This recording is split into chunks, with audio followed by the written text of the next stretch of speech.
राम हरि का पति हमारे लक्ष्मण हरि का देवरी। राम हरि का पति हमारे लक्ष्मण हरि का देवरी। अयोध्या में राज करता मारा राम भरता रे। अयोध्या में राज करता मारा मोहन भरता रे। राम भरता री दोन वर्षे सीता नारी। राम भरता री दोन वर्षे सीता नारी। नजरों रे देड़ा रे जो मारा राम भरता री।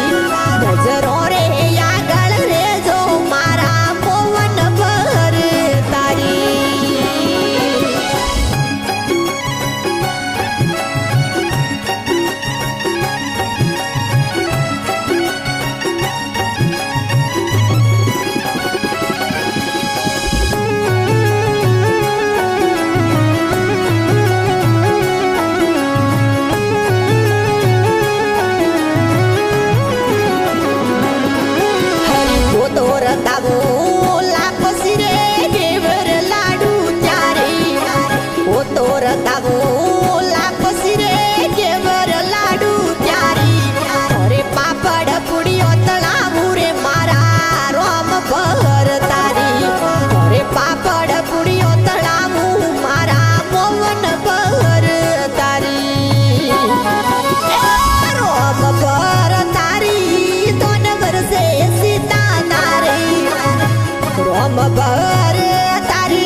नजरों रे देड़ा रे जो मारा राम भरता री।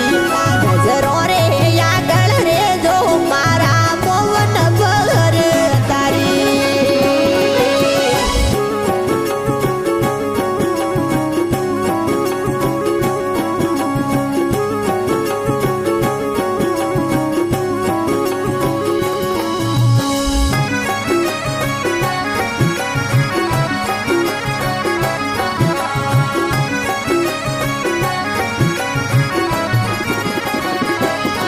हरे को तो डळावो डोलियो रे हिरखप तरणारी त्यारी। को तो डळावो डोलियो रे हिरखप तरणारी त्यारी। अरे पगिये वावा डोळावो मारा राम भरता री। अरे पगिये वावा डोळावो रे मारा मोहन भरता री। राम भरता री दोन वर्षे सीता नारी।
रोम हरि का पति हमारे लक्ष्मणी हरि का देवरी रोम हरि का पति हमारे लक्ष्मणी हरि का